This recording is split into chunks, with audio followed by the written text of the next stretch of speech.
So we are starting with the ones that already have, but by 1st January, anything else coming in here must have this. Then with this, yeah, yes. Of the medicine. Exactly. The source, exactly. the correct ones. Exactly. Traceability. Exactly. Exactly. And then, Your Excellency, the connection with the patient. Allow me to show you that. The last one is on Afya Yangu. Because the patient must be in the story. So on Afya Yangu, this is an app that the patient has in their hand on a phone. And this is actually me who visited a health facility a few days back. I had a headache, I was feeling unwell. I went to a senior health center, and this excited me, Your Excellency, because a few days later, when I went to my Afya Yangu, I actually saw the medicines that I was given. They didn't know that it's Joyce. I was just unwell. So this is where we want to reach. When we say everyone has to be on the highway, all the health facilities must be on the highway. The community pharmacies, this is it. Yes. Eventually get it on their phone that they had been to hospital. Exactly. They were attended. Exactly. This medicine was given to them, and this amount of money was paid for them. Exactly. This claim was lodged Yes. on their behalf. Exactly. And yes. Yes. Can check your doctor. Yes. So citizens have affairs, doctors have doctors. Your Excellency, final one is, remember we had an issue of, big issue of fraud across the areas. And we are using the AI engine, Your Excellency, to manage fraud. I want to give Dawe, Your Excellency, to take you through what we have been able to achieve so far. Your Excellency, my name is Dawe. Mzuri sana, Your Excellency. Asante. What we have been doing is we... Karibu. Nimekaribia Joyce. Yes. So what we do is we use big data to detect any anomalies in claims data. We use things to do with patterns detection. If a facility has 10 claims this month, how is it they have 1,000 the following month? And there is no public health emergency. We use things like provider collision. Why is a certain provider just working with certain doctors only? We flag out those cases, duplicate claims patterns. How is a patient in certain facility and the same patient is in another facility in Lamu? So those are the things the AI engine does. We pick up those cases. Previously, we used to do those cases post-payment. Now, SHA does not need to do that. We are able to flag those cases before even payment is done. We flag it off, we review it, we give to SHA for investigations. Currently, we can see the active threats, even as at today. We have, Nairobi is not, we are not saying Nairobi is a critical area, it's just the volume of business and transactions they are doing. This is as at today, we have about 45 fraud cases that have been picked up, about 2.5 million, followed by Mombasa and Nakuru. And then we are able to see the active cases as at now, if you allow me, Your Excellency, total active cases ahead of time, before any processing has been done. It's real-time fraud monitoring. Yes. So we don't have to do 18 months later, 1 year later, post-audit and say SHA has paid, what do, yes. We don't need to do that anymore. So that's what the fraud engine is doing.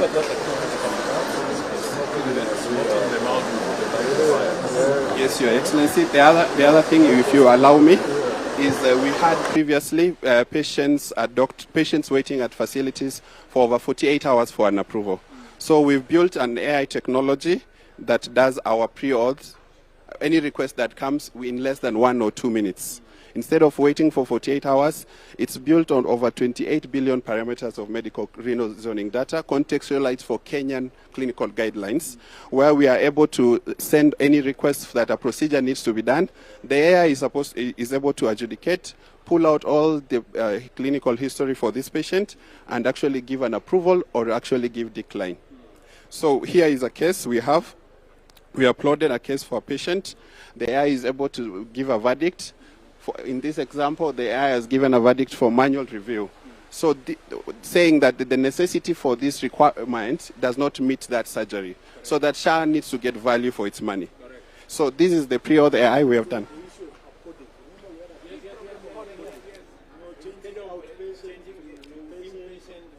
Yes. Yes.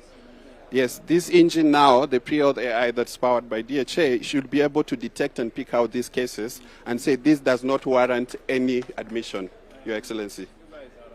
Thank you, Your Excellency. Thank you. Yes, the other bit is, if you allow me, what the AI now has done, the idea is for us to able to adjudicate these claims and reduce the manual workload we have on the doctors. So far we have reduced the manual workload by 54%, and we have been improving as at, yes, Your Excellency. Everything we have done cannot succeed without this. Yes. We can forget about it. Yes. If there is no technology behind this, you cannot. That's right. You cannot. Medicines will be stolen. Everything will just be. NHIF, we have 1,860 staff. That came down to 820 of China. That means the rest of those 1,000, the work is done by technology. Yes, Your Excellency, I want to echo what the CS's remarks, because we have much volume of claims actions that we need to do than NHIF, but we have lesser capacity. So this is being enabled by the AI, by technology. Actually, as at August now, we have reduced the manual workload by up to 82%. That needs usually a human to sit at a desk, yes, by 82%, yes, where you usually have someone sit at a desk and approve our claims. Yes, we are only doing 20%.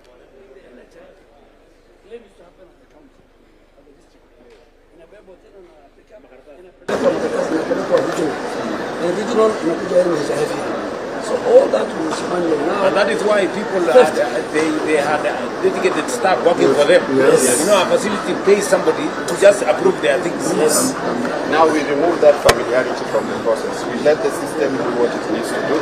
The final part, Your Excellency, is we are collecting a lot of data on diagnosis. We are able to tell now currently what is the disease burden for Kenya. With the data we are collecting, and for interest, I will just take you to prescription, what Dr. Joyce has mentioned. Currently, there is a lot of work. Yes. Yes, Your Excellency. Agree on with certain people to use our data on some understanding. Yes, Your Excellency. Yes.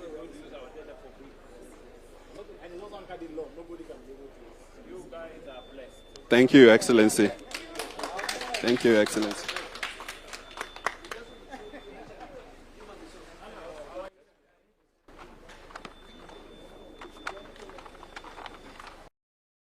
Journey and transformation of Kenya Medical Training College.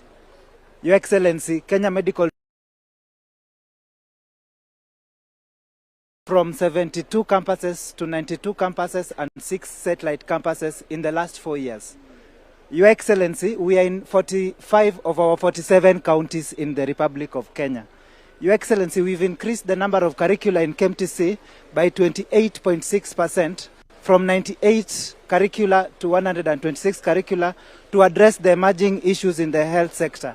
Your Excellency, in 2024, you supported us to employ 620 employees. Majority of them are lecturers. Your Excellency, the student admission has risen by 37.2%, from 24,000 to 33,000, Your Excellency. Your Excellency, the student population has increased by 65%, from 54,332 to 89,586. Most of them, yes.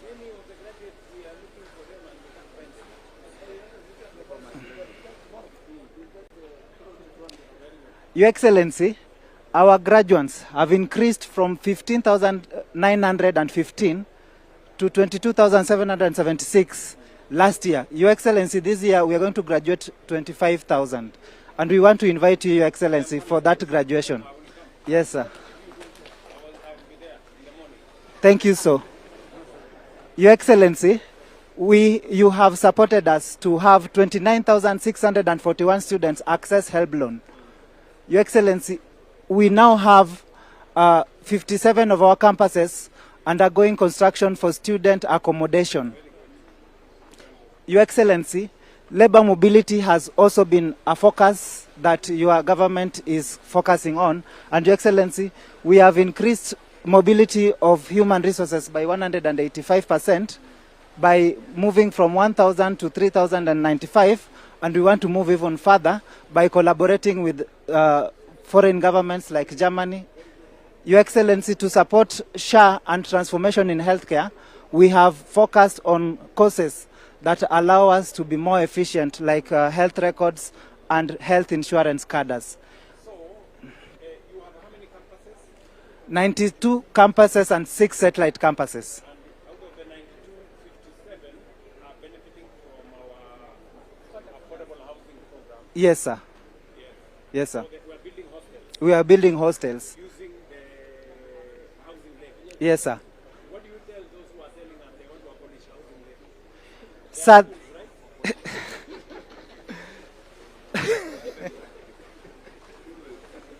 Your Excellency, this is one of the best transformation for us because initially our students used to have challenges getting accommodation. You can imagine a student leaving Mombasa to get admission in Mumias and without pre-arranged accommodation and without hostels. Yes, sir. And right now it is going to be dignified accommodation for our students. Your Excellency, to support Ewene, we have our programs that focus on reproductive health. And Your Excellency, finally, we are cognitive of the need to support communities where we live. And Your Excellency, we have grown 387,000 trees to support your vision of 15 billion trees. And Your Excellency, we also recognize accidents that happen on our roads, Your Excellency.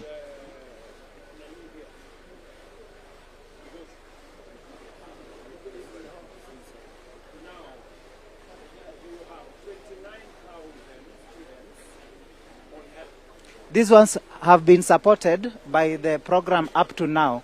But now, Your Excellency, you have given us 392 million currently to support.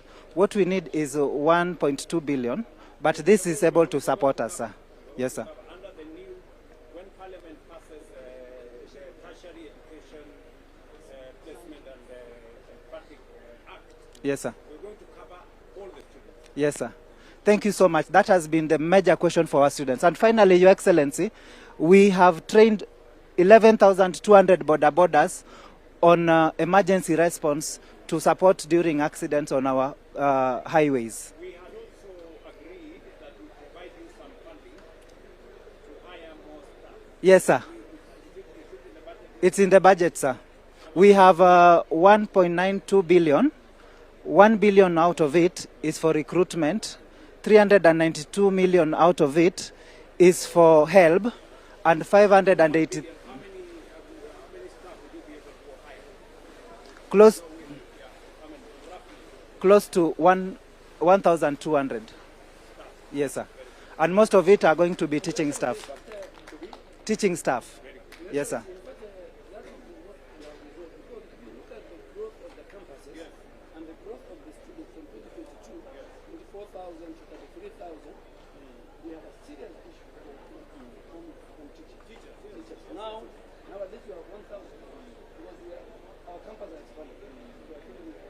Your Excellency, thank you so much.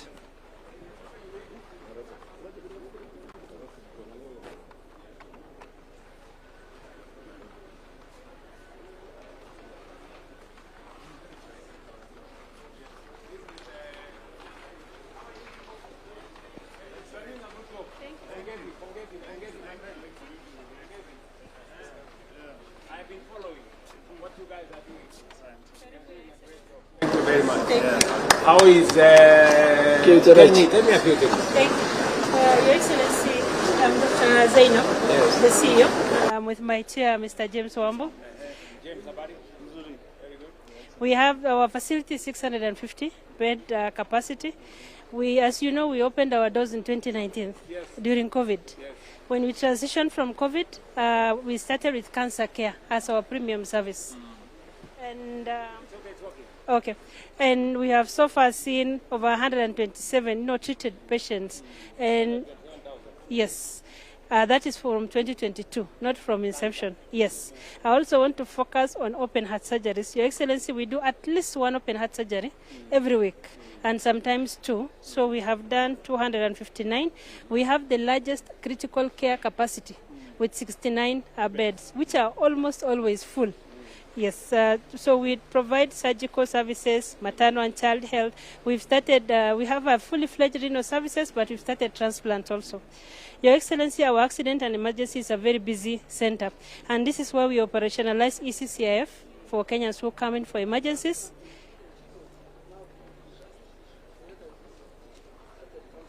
Yes. SHA will cover 1.2 million. Yes. Kenya doesn't need to go. Yes. Your Excellency, 99% of our patients have SHA. Yes. 99% of our patients have SHA. We are redirected almost 20 ambulances every day. You are telling us SHA does not work. It works. Your Excellency, there are cancer patients who come to me and tell me, Dr. Zainab, you have to make sure there are drugs because I don't have any other option. KU is my option. I can't afford out of pocket. So please make sure I don't miss my drugs. So it works, Chair, Your Excellency. We have operationalized the 922 diverse almost 20 ambulances to us every day. So our accident emergency is active for ECCIF. Yes. Your Excellency, we have all the diagnostic, imaging and laboratory testing that we provide across the radiology and the lab services. And we want to focus our next presentation on cancer because it is our premier services. Please work with me. I show you the rest a little bit towards that end. Thank you. Thank you.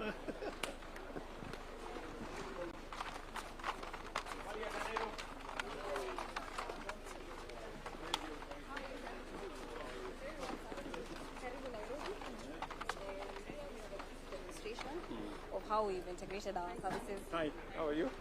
Very good. Here we have a brief demonstration of how we've integrated our services from the facility to the community as well. And so in the community, of course, we have our CHPs who go around, but even at the facility, if you come, you will have a community desk that registers you if you don't have SHA. And then, of course, you will be referred. This is Ruto. Yeah. And then, of course, you will be referred to the facility. And this is one live one from Makadara. You can see the number of patients who we've seen today. How many patients? Today at Makadara Hospital, we've seen 95 patients currently. This is a live board. And we have that for at least 110 of our facilities. We are yet to implement for level 5, which we are doing together with DHA from the communities.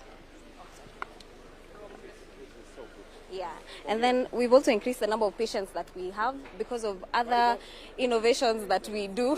So we give an aftercare service for our mothers in Ruto. So they have a massage for also the father and the mother as well. Thank you very much.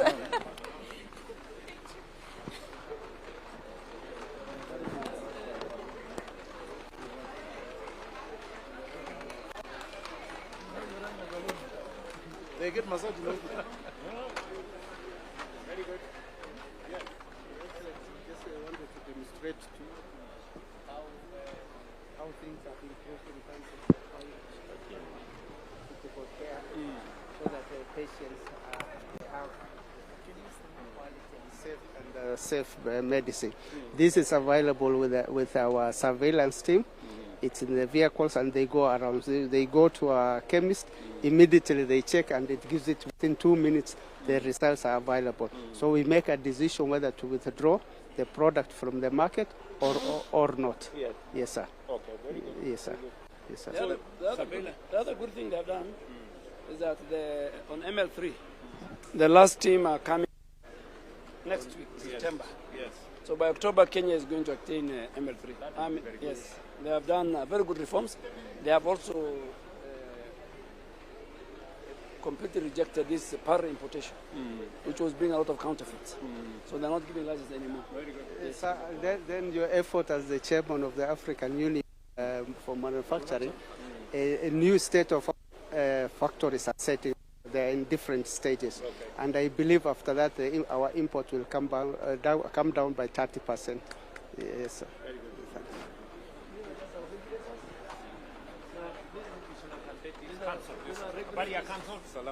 Yes. You're the one registering the doctors? Yes, all the doctors, the dentists, and the health facilities, including the recent ambulance registration that we've done to enable the critical care part. Yes. What was that problem we're trying to solve? Because no, we're trying to solve under the new law. Under the patient quality and patient safety act. Correct. The facility will be shifted to other persons. Correct. They only deal with the Professionals. Yes, sir. Because you see, when you have an incestuous relationship there, that does not that undermines. Yes. We agree, right? Yes, we agree. Yes. And the bill is in the Senate? Yes. We are just pushing that to Senate. Yes. We're going to lose that facility. No, but it's okay. No, we understand. It's in the interest of the public. Yes, yes. All right. Now our new MTRH. Yeah. At Kiblombe. Lombe. Can you Yes, sir. explain? Karibu, Your Excellency. So this is a new MTRH Kiplombe. As you can see, just behind there, this is where we are. This is where the structures are. Accelerate. We actually, we're working now, moving to 24 hours. So this is the Medical Technology Center where we have the OPD, the theaters, the inpatient for those short stay, and then those are the inpatient blocks, the three of them on this side. And these are the ancillary support services all across the facility. So just outside there, we're going to have a collaboration with energy so that we have a substation for power.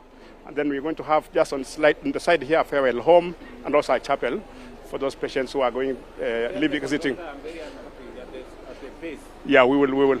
Yeah, we will force him. It's going to be 2,000 beds.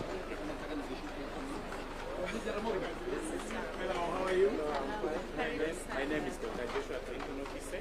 I'm the acting CEO Jaramogi Odinga Teaching and Referral Hospital.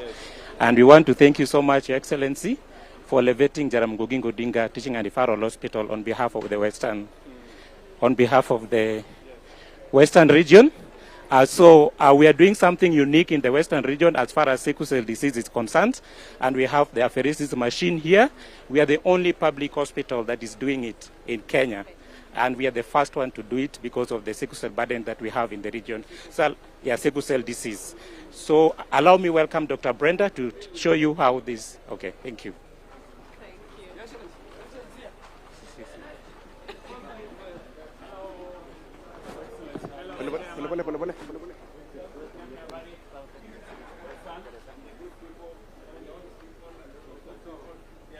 Welcome, Your Excellency. Your Excellency, we are talking about 125 years of Kenyatta National Hospital. We started in 1901 with 40 beds. 40 beds. From there, we were renamed King George in 1952. Then we moved to, during independence, we were renamed after the founding father of this nation, Kenyatta National Hospital. Then we started training for midwives. Today we are doing specialized training for nurses.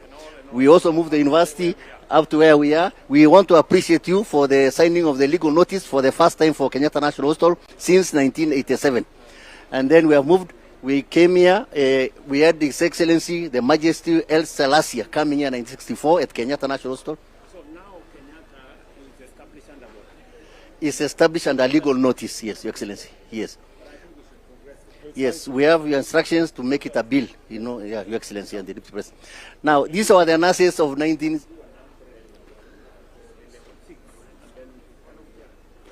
Yes. Nurses of 1950s, 1960s, dresses, and this is the journey with the capes no longer there. Your Excellency, we have the journey of anesthesia machines. We have Keme here. Yes, this is what was there. Yeah. Dr. Angwaro, please. Thank you, Your Excellency. This was the original old anesthesia machine.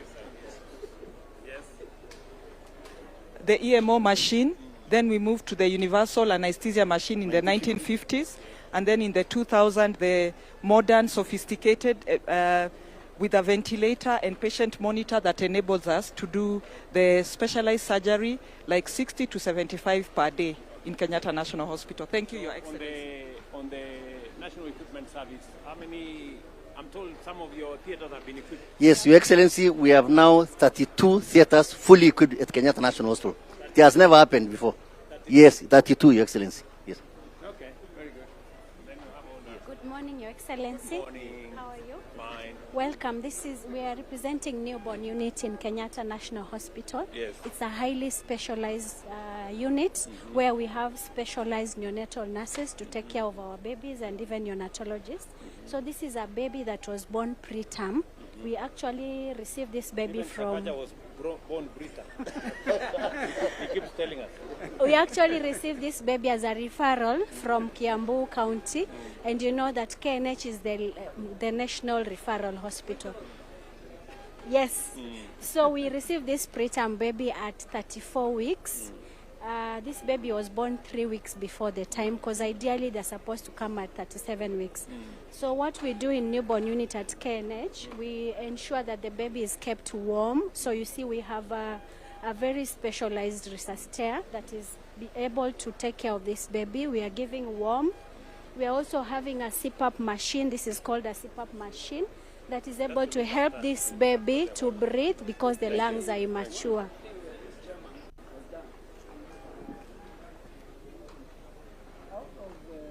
The ward, they raised from the private sector about 400 million, Your Excellency. We are renovating to the standard of Khan, 10 wards, and we'll bring you on the November.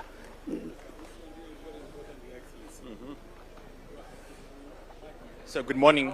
I'm quite good, and you? My name is Michael Mwambi. I'm a clinical engineer at Kenyatta National Hospital. Your Excellency, I am Melissa Aloch, a clinical engineer at the Kenyatta National Hospital. And Your Excellency, I'm Dr. Margaret Mwasha, a consultant prosthodontist at the Kenyatta National Hospital. We mean that we are engineers with now a medical bent, meaning that we started with basic engineering as undergraduate level. No, we had to go abroad for training.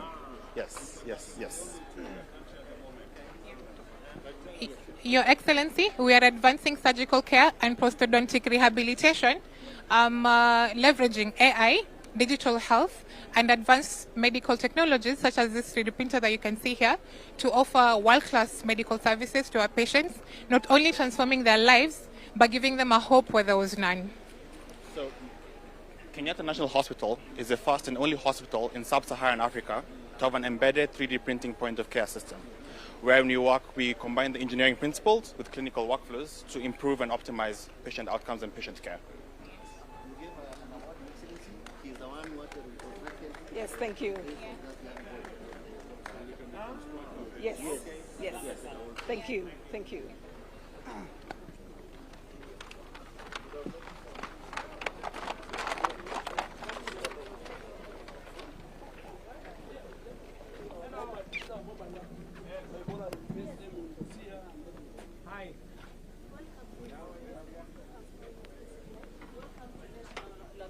Services.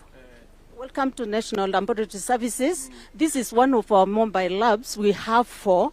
This is where high and dangerous pathogens are detected with the BSL-3. We have some of these labs have been deployed to the border side for the region. Four. We have 4. We have 2 at the border, Busia and Luahaga. We have this one here and the international. We are using for the detection of the same. So far, we have managed to detect, to test 196 samples. Luakaka, we have done 51, and Busia, we have done 39 samples. These are because Ebola they are the samples detecting, but they are negative. We have not detected any case. We would like you to see the mobile lab. This is the level 3 to show the readiness of Kenya and the labs on the health security and also how ready we are to detect any disease in the country. Thank you. Kenya Health Security.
His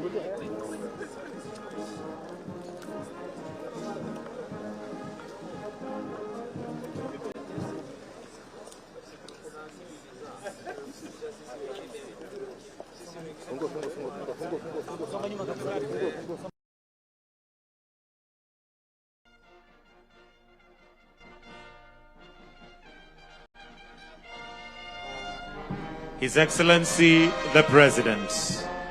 Tumkaribishe kwa makofi tafadhali.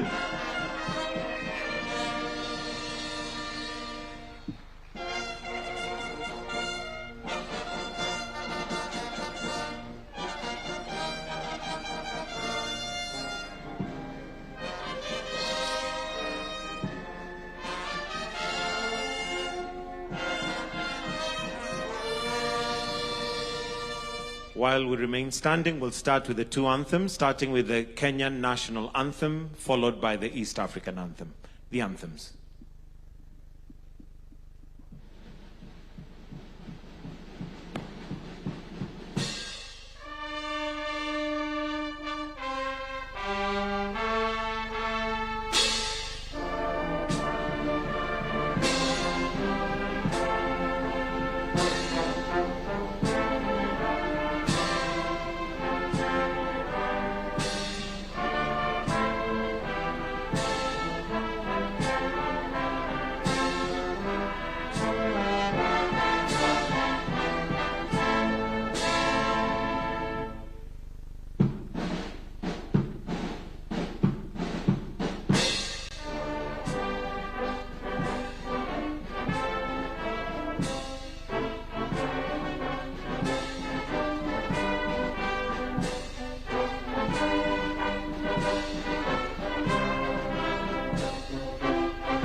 While we remain standing, Your Excellency, allow me to invite Dr. Salim Hussein and Mr. Benjamin Murkomen to lead us in a short prayer for us to begin our session.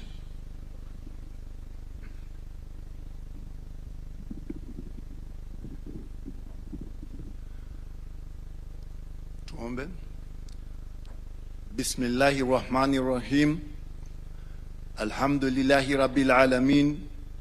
Ar-Rahmanir Rahim. Maliki Yawmiddin. Iyyaka na'budu wa iyyaka nasta'in. Ihdina as-siratal mustaqim. Siratal ladhina an'amta alayhim. Ghayril maghdubi alayhim waladdallin. Amin. Ewe Mwenyezi Mungu, mlinde rais wetu, mbariki, uongoze viongozi wetu ili tupate baraka na fanaka. Ewe Mwenyezi Mungu, uliongoze taifa hili, ulipe taifa ambalo litakuwa na afya, lisilo na majanga wala balaa. Mwenyezi Mungu, uongoze taasisi zetu za kiserikali ili watuongoze tupate afya na maendeleo. Tunakuomba uweze kubariki huu mkutano wetu wa kilele wa afya ili watu wetu waweze kupata afya na watu wote ambao wako nchini Kenya wapate afya. Tunaomba yote katika jina lako ewe Mwenyezi Mungu. Amen.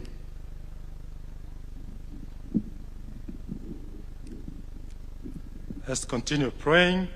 Heavenly Father, we come before you today with hearts of gratitude, acknowledging that all authority comes from you.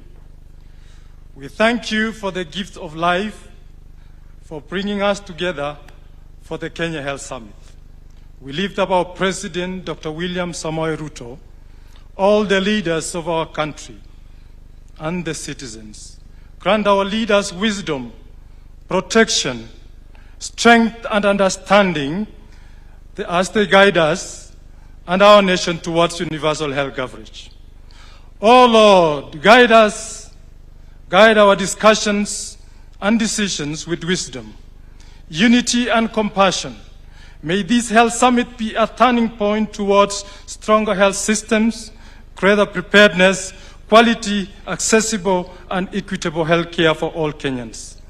May this summit yield meaningful and lasting solutions and strengthen our health system for the benefit of every Kenyan. We commit this summit into your hands. Lead us now, guide us, and bless our efforts. For in Jesus' name I pray with thanksgiving. Amen. Let us kindly take our seats. Your Excellency, Dr. William Samoei Ruto, President and Commander-in-Chief of the Kenya Defense Forces, Your Excellency, Professor Abraham Kithure Kindiki, Deputy President of the Republic of Kenya, Your Excellency, Dr. Musalia Mudavadi, the Prime Cabinet Secretary, Honorable Moses Wetangula, the Speaker of the National Assembly, Mr. Gary Cornell, Resident Coordinator, United Nations, all Cabinet Secretaries present and Principal Secretaries present. In this case, we have Honorable Aden Duale, the Minister for the Cabinet Secretary for Health, Honorable Ahmed Abdullahi, COG Chair and Governor, Wajir County, Ms. Neema Kimambo, WHO Country Representative, Host Governor, Honorable Johnson Sakaja, all governors present, all members of parliament present, development partners, stakeholders, and all in the health ecosystem, distinguished ladies and gentlemen. Your Excellency, with your permission, allow me to invite Dr. Ouma Oluga, our PS State Department for Medical Services, who will give a short welcoming remarks before inviting PS Modoni to then guide us with the program. Tupige makofi tafadhali akija, PS Dr. Ouma Oluga.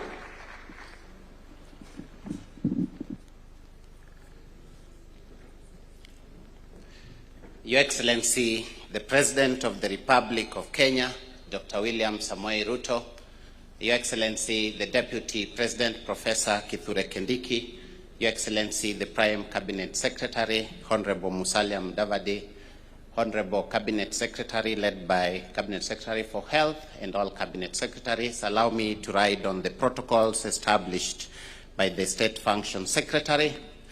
Your Excellency, mine is just to set the scene of why we are here. Health at its best is a promise. It's a promise to every citizen, a promise that we gave ourselves in the Constitution. It's a promise that we've talked about for more than 60 years. And it's a promise that year after year we want to give ourselves as a service. But at its best, it's a promise that you don't know when the calamity will hit. Most of us seated here or outside may be healthy. You don't know when the health need will come. Under the leadership of Your Excellency, the President, you have established reforms to turn that promise into a service and to turn that service to be offered in a manner that does not ruin families financially and in a manner that does not facilitate families or loved ones to die from causes that we can prevent. Your Excellency, that is the reason why you have directed that we come together as a nation so that we can unveil those reforms that you have established, from the policies to the legislative framework, to the implementation agencies, and to the deliveries. Your Excellencies, you've kept telling us that health should not be a privilege. It should be a right. It's a right that has been enshrined in the Constitution, Article 43, Part 2 of the Constitution. Your Excellency, it's now my opportunity to welcome everyone to this discussion as we unveil the reforms that have been delivered. And those reforms that have been delivered so that health is given as a right, so that we turn the promise into a service. Your Excellency, with those very few remarks, I would like to invite my colleague, Principal Secretary Mary Mudhoni, to take over the program, and all of us feel much welcome to the Kenya Health Summit. Thank you very much na karibuni sana. Asante sana PS Oluga, Your Excellency, the President of the Republic of Kenya. Global partnerships and multilateral cooperation are the bedrock and the resilient health systems. Together with our international allies, we are translating health security policies into actionable realities that probe communities across borders. At this juncture, Your Excellency, allow me to invite Gary Connell, the resident coordinator of the United Nations. A round of applause for Gary.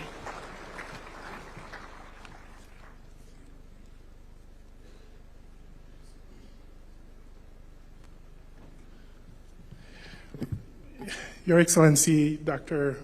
William Samoei Ruto, President of the Republic of Kenya, Your Excellency, the Deputy President, the Prime Cabinet Secretary, the Honorable Speakers of the Senate and the National Assembly, Cabinet Secretary for Health, Chairperson of the Council of Governors, Excellencies, Governors, Honorable Members, distinguished delegates, and above all, the health workers and community representatives in this hall today. Good morning, and what an inspiring morning it has been already. I am honored to speak on behalf of Mrs. Zainab Hawa Bangura, Director General of the United Nations Office in Nairobi, who conveys her warm greetings to this summit, and to address you as Resident Coordinator on behalf of the United Nations family in Kenya. Thank you for convening the whole health system in one room. The national government and the counties, parliament, health workers, communities, faith-based and private institutions, academia, and partners. No single institution can deliver health. And a summit that begins from that truth, in my view, begins extremely well.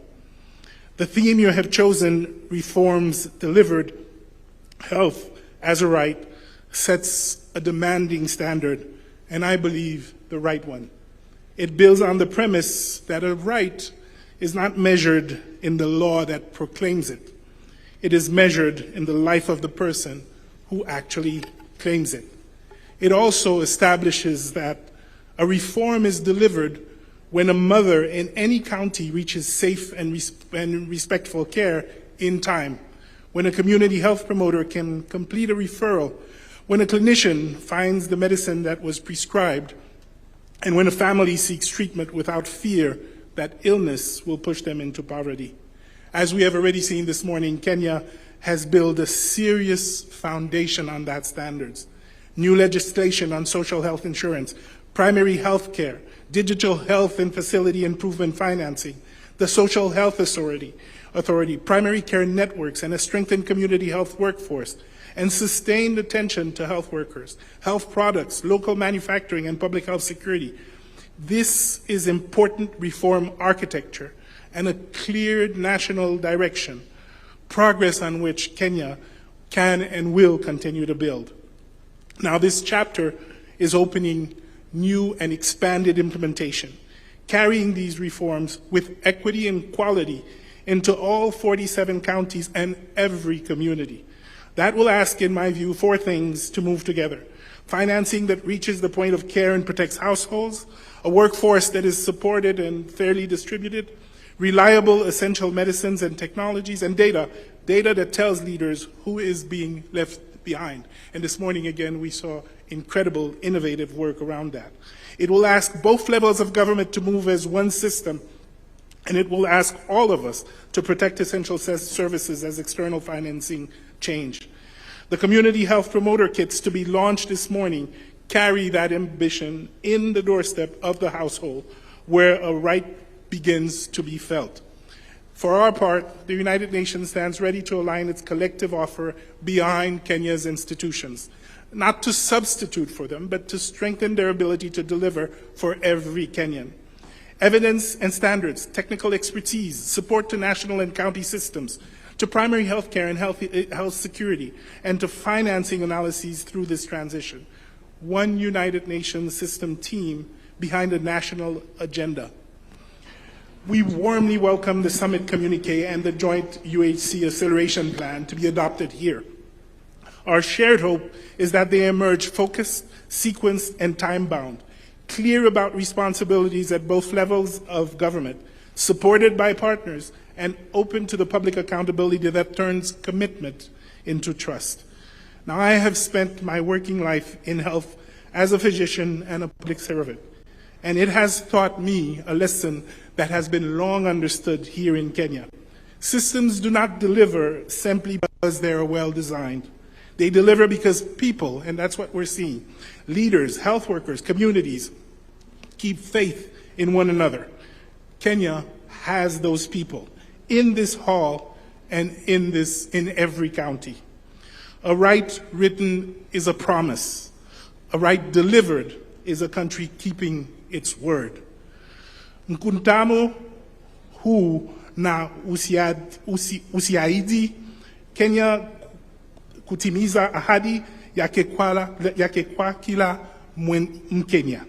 Asanteni sana. Thank you. Thank you very much.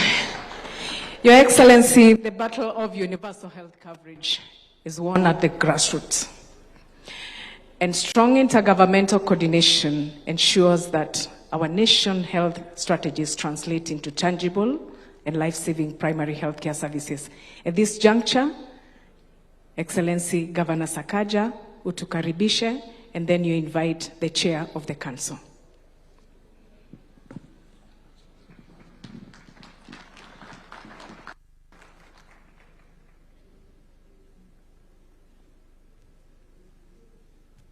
Your Excellency, the President of the Republic of Kenya, Deputy President, allow me to acknowledge the protocols that we've established, ministers, colleagues, governors, and development partners, and everybody who is here. Mine is very simple, to welcome you to what I believe is one of the most consequential summits that have been held in this country, the Health Summit. Karibuni, Nairobi. Your Excellency, we have seen a true transformation in the health sector, and I can say it with authority as a governor. In many aspects, over the next 2 days, we'll have opportunities to go into the details of this transformation from our primary care networks, where we have, CHPs. In Nairobi, we have 7,820, covering 780,000 households, to the provision of essential services, Your Excellency, reduction of maternal mortality. Hospitals like Pumwani, which would be on the news every day for the wrong reason, have now 0% maternal mortality out of 16,500 deliveries. Your Excellency, we've seen hospitals like Ruto doing 100 deliveries in a month now.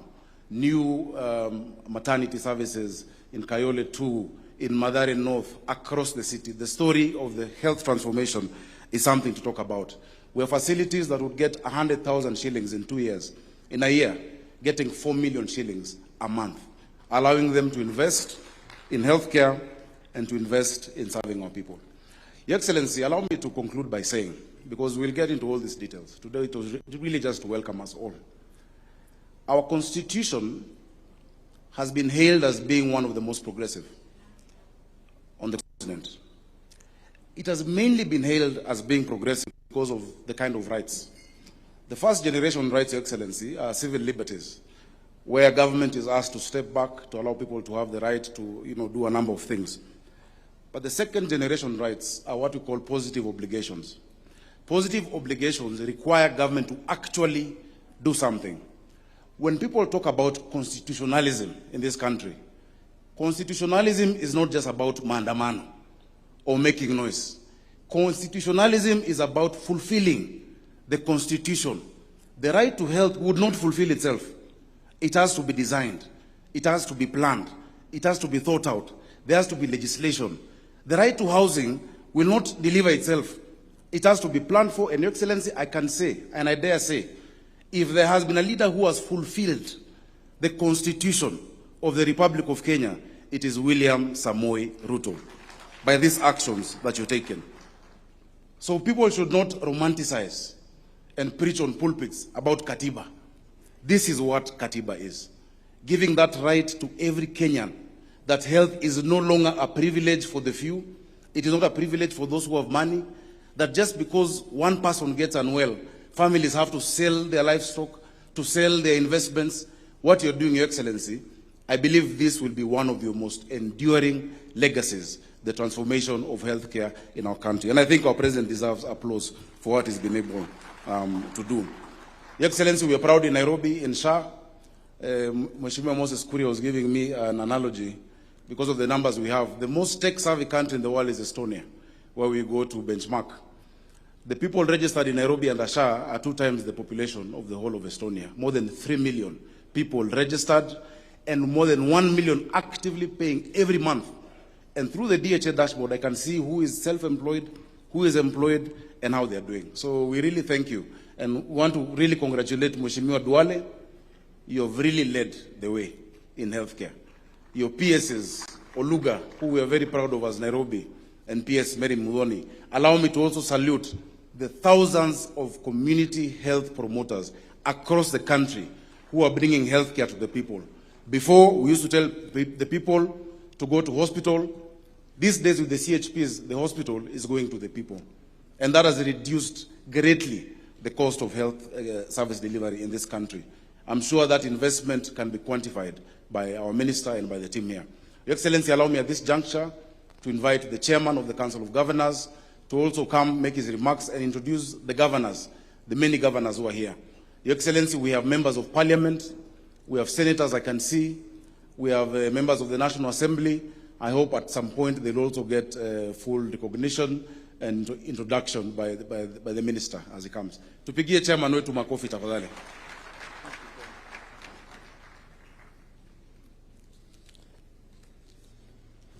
Your Excellency, Dr. William Samoei Ruto, CGH, the President of the Republic of Kenya and Commander-in-Chief of the Defense Forces, Your Excellency, Honorable Professor Kindiki Kithure, Deputy President of the Republic of Kenya, Your Excellency, Dr. Moses, Your Excellency, Dr. Musalia Mudavadi, Cabinet Secretary, Prime Cabinet Secretary, and Cabinet Secretary for Foreign Affairs, Your Excellency Dr. Moses Wetangula, Speaker of the National Assembly, All Excellency Governors, Cabinet Secretaries, PSs, Members of Parliament, Development Partners, ladies and gentlemen. Your Excellency, it's a great honor to join you at the Kenya Health Summit 2026 on behalf of the Council of Governors and the 47 county governments. I wish to appreciate the Ministry of Health for convening this important summit and for the continued engagement with county governments in advancing the health agenda of our country. The theme of the summit, Reform Delivered, Health as a Right, speaks directly to the responsibility we carry as leaders. Health is not simply a sector of government, it is a constitutional right and a fundamental determinant of social and economic well-being of our people. Your Excellency, we meet here more than 16 years since the promulgation of the Constitution of Kenya 2010, which fundamentally transformed our system of governance. Devolution has evolved from a constitutional aspiration into one of Kenya's most consequential governance reforms. Today, Your Excellency, our emphasis is that we can do so much for Kenyans in the health sector through coordinated intergovernmental implementation, functional service delivery, and measurable patient outcomes.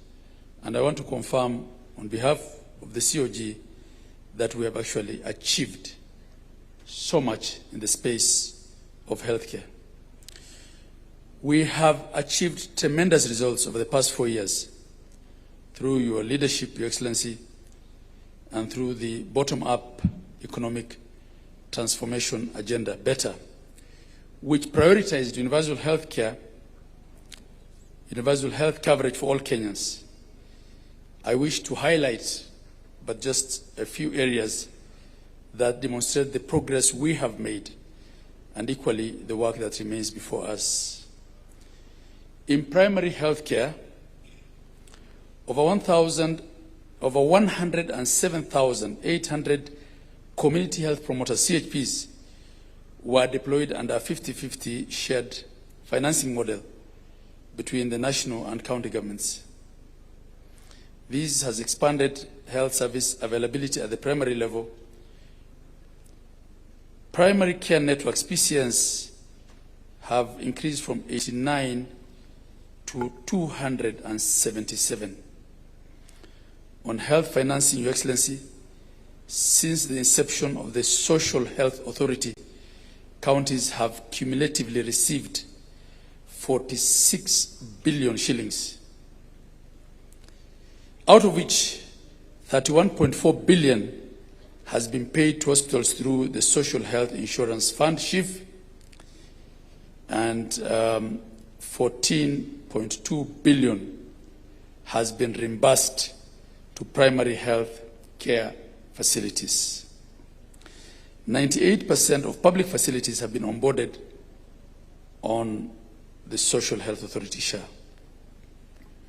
Through collaboration between the two levels of government, 32.4 million people have been registered under the Social Health Insurance Fund, representing a significant increase from the 7 million people previously registered under NHIF. Counties have also strengthened emergency response with 304 of our ambulances out of the 506 that we run currently already integrated into the National Ambulance Dispatch System, improving referral linkages and timely response to patients requiring urgent and specialized care. Your Excellency, through your initiative under the National Equipment Service Program, NESP, the county governments have now specialized equipment at all levels. This has gone a long way in improving the capacity of counties to handle critical patients and other access to specialized care. We now have MRIs, ultrasounds, blood equipment, blood chemistry equipment, you name it, in the most peripheral of places, Your Excellency. Through the UHC reforms and digitization, the Digital Health Authority has been able to distribute 42,300 digital devices across level 2 to level 5 facilities, processing share claims in all 47 counties. These are but a few areas that the reforms in the healthcare sector have greatly improved. Your Excellency, this summit is about consolidating gains, celebrating what we have achieved, taking stock, and charting out the way forward on what else needs to be done. We acknowledge certain challenges, especially in workforce gaps and industrial relations, and together we will work to solve those. Your Excellency, as the Council of Governors and the 47 county governments, we reaffirm our commitment to working with the national government, development partners and the private sector, civil society, health workers and communities to consolidate the gains thus far and to address the gaps that remain, as I said. Let this summit mark a renewed phase of cooperative governance, shared accountability, and accelerated implementation. Let's build on what has worked, confront what has not, scale innovation emerging from both the national and counties, and ensure that our reforms are felt where it matters, as it's already happening. Together, let's deliver a resilient, equitable, responsive, people-centered health system where quality healthcare is not a privilege but a right for every Kenyan in every county and at every level of care. Your Excellency, I want to conclude by observing that I have had politicians out there saying that the first thing they will do if they get into office is to scrap SHA. Your Excellency, actually one politician said, on day one, I'll scrap SHA. To replace with what? Your Excellency, your administration is doing its best to fix everything. I think what we have failed to fix as a country is the toxicity of our politics. I want to confirm that hospitals in the most peripheral of places today receive funding directly from SHA. And in many cases, and I've said this before, the challenge we have as governors is to control what they do with that money so that they're not using it to just do more pavements and more innovations, but use it to things that can actually help patient care. This would not have been achievable without SHA, Your Excellency, and without all the policy changes. Your administration has thought through everything from financing to policies to digitization, and as a council, we appreciate the partnership that we have. Your Excellency, let me just take a minute to introduce the governors who are here. Excellency governors, you may just stand where you are. I hope I can see you.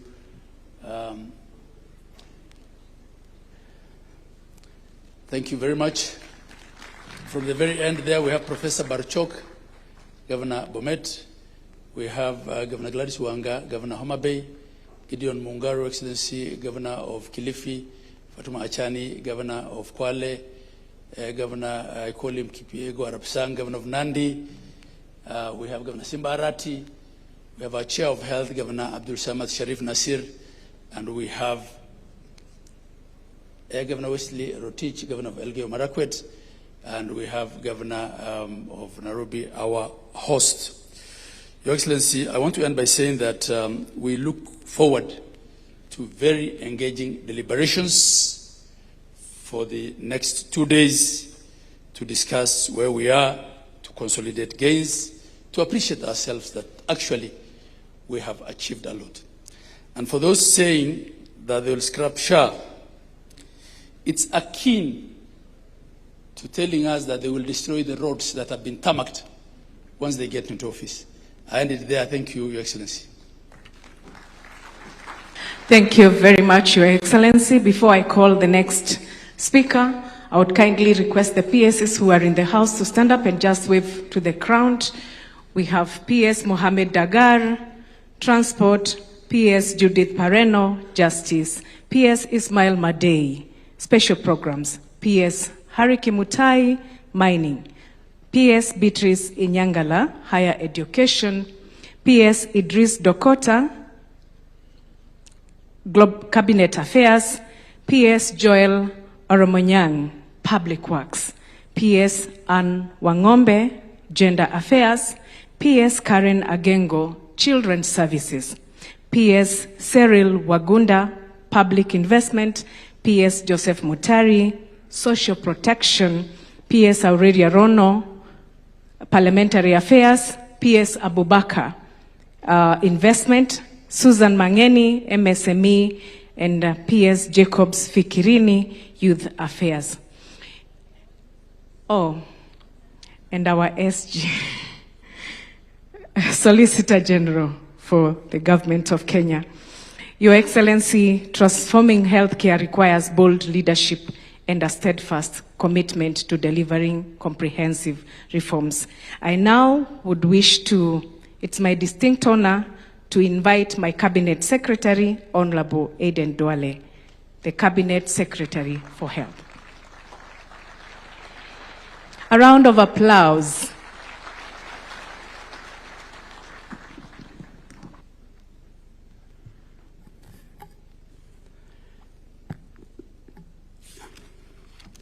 Your Excellency, the President of the Republic of Kenya and the Commander-in-Chief of the Defense Forces, Your Excellency, the Deputy President, Professor Kicc, Your Excellency, the Speaker of the National Assembly and the Head of the Legislature, Speaker Moses Wetangula, Your Excellency, our Prime Cabinet Secretary, Honorable Musalia Mudavadi, Your Excellency, the Chair of the Council of Governors, Governor Abdullahi, Your Excellencies, Governors present, Cabinet colleagues, Your Excellency, the Cabinet Secretary for Housing, my sister Alice Ohome is here, the Cabinet Secretary for Tourism, Rebecca Miano, the Cabinet Secretary for Gender, the Cabinet Secretary for Environment, the Attorney General, my brother, the Cabinet Secretary for Sports, the Cabinet Secretary for Energy, the Cabinet Secretary for Education, the Cabinet Secretary for Water and Irrigation, and the Cabinet Secretary for Labor.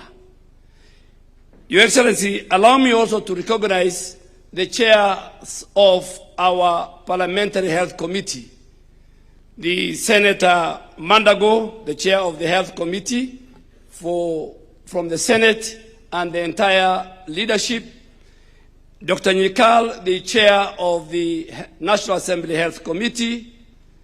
Your Excellency, allow me also to recognize the entire leadership of the Ministry of Health at the national level. Allow me also to recognize the entire leadership from the CECs of our entire 47 counties who are present here, civil society representatives, NGOs in the health sector, our development partners in the health sector, our diplomatic representatives who are here, a number of diplomats are here. Your Excellency, the heads of health agencies, health workers, citizens who are here this morning, allow me to welcome you and every delegate to the Kenya Health Summit 2026. This is the largest gathering, Your Excellency, of Kenya's health sector ever convened in this republic, and it is fitting that it takes place under the theme that is a statement of fact rather than a wish. Reform delivered, health as a right. Your Excellency, in August of 2022, the people of Kenya were offered a choice. They were not offered slogans. They were offered a plan, written down, published, in which universal health coverage stood as one of the 5 pillars of our national transformation. Kenyans read that plan and they give it their mandate by electing you as their 5th president. 4 years later, we have come to this hall to do something that is rare in the politics of our country and in our region. We have come to place that plan side by side with a record and to invite the whole country to compare the two. And I want to say something about why this was possible, because it is not a technical story we want to say. It's also a political one. Every government that has ever governed Kenya knew what was wrong with our healthcare system. The diagnosis was never a secret, but it is set in reports. It was found in commissions. It was found in expert panels, in the exit notes of the departing officials, including presidents. But what was missing was also never the analysis. What was missing was a head of state willing to spend the political capital. Your Excellency, in the first year of your administration, you chose to retire an institution that has served this country for nearly 6 decades. that employed thousands, that had a constituency of its own, that has defeated the reforming intentions of every government before you. You were advised, and I know because I some time set in those meetings, and it could have been safer for you to amend, it could have been safer for you to postpone, or to pilot the way some of your predecessors have done, or to appoint yet another task force. You declined all those offers. You went to Parliament as our president, and you asked for the 4 new laws. And that's why the Speaker of the National Assembly and the Committees of Health are here. And when the transition proved difficult, as deep reforms always do, you did not retreat into silence. You went out and explained it publicly in every county in this republic. And that's why we are here today. Not because the Minister of Health is clever, but because this reform had a political ownership at the very top, sustained for 4 years, and the technical machinery built deliberately underneath. Your Excellency, you will shortly place before this nation, is not my duty, the full account of universal health coverage, known as Taifa Care. You'll tell the country the coverage we have done. You'll tell the country the contribution, the payments, and the outcome. And allow me, therefore, Your Excellency, to report to this summit on 3 matters that fall directly to this ministry and which determine whether any of that money ever becomes care, the medicines, the equipment, and the people. Your Excellency, a health system on health commodity security. A health system is only as credible as the medicine on its shelves. When this administration came into office, the national order fill rate at Kenya Medical Supplies Authority stood at 35%. In plain language, a facility that ordered 10 essential commodities received fewer than 4. Today, that rate stands at 95%. We restored the authority's balance sheet by recapitalizing KEMSA through 10 billion shilling credit facility arranged with one of our commercial financial institutions. And we did that because there's no supply chain in the world that functions without working capital. We have operationalized the Embakasi Supply Chain Center. We have strengthened our regional distribution hubs in Kisumu and Mombasa. And we have moved the entire chain from paper to platform.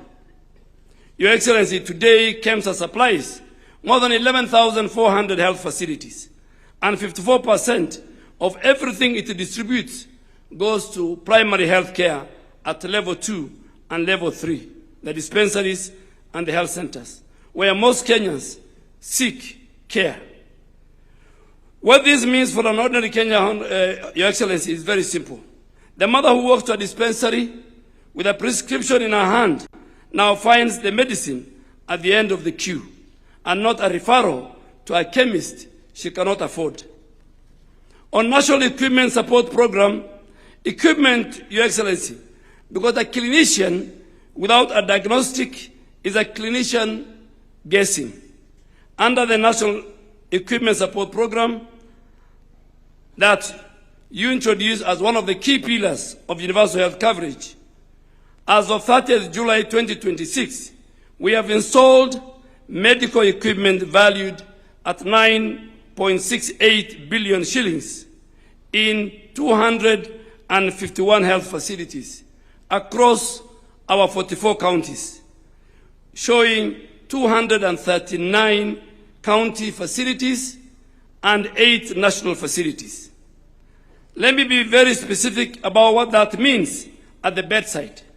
It means 36 CT scans, it means 2 MRI machines, it means 52 digital X-rays, and it means 72 ultrasound machines that have been provided. Consider what that changes. Not long ago, a Kenyan who needed a CT scan had two options: travel to Nairobi or go without a diagnosis. Today, that equipment is available in the great majority of our counties, and it's paid for by Taifa Care, not by the national government and not by our county governments. Over the last 4 years, this government has deployed 24,573 healthcare interns to all the 47 counties, Your Excellency, at an investment of 19 billion shillings. An annual placement has risen from 3,373 in the financial year 2022-2023 to 6,800 in 2026, nearly doubling the single admission for our young graduates from our colleges. This has allowed young Kenyans who for 4 years ago could have completed their training and go home to wait, get a placement. We have also sponsored 262 medical registrars across 35 specialties, so that counties who have never had a single specialist are now growing their own. We have released 3.5 billion shillings to settle the accrued basic salary arrears owed to our doctors.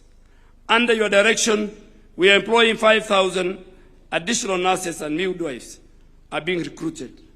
All these happened under your leadership, Your Excellency, in the last 4, and we will showcase them as the 2-day health summit progresses.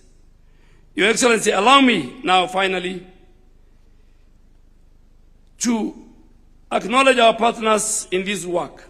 To our Excellencies, the governors, health is a devolved function, and every figure that will be quoted in this hall was earned in a county facility by a county staff.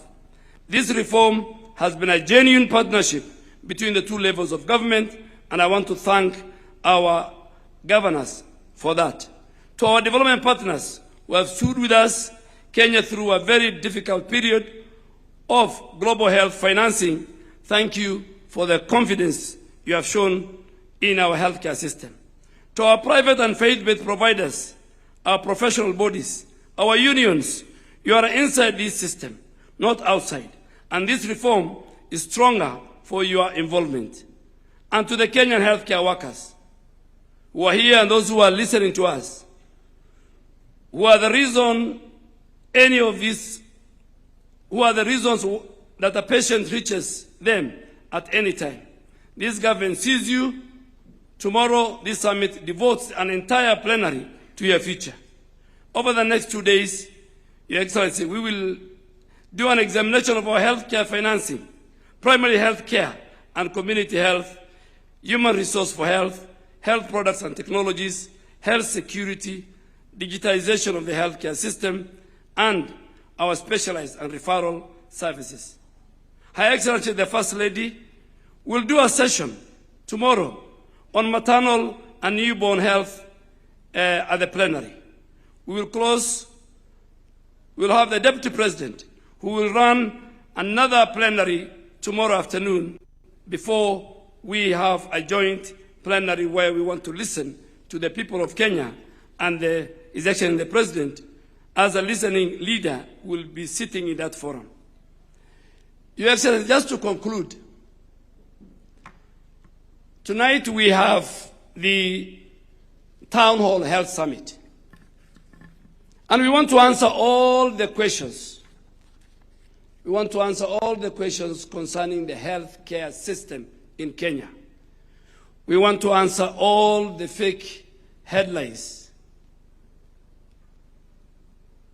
for 4 hours.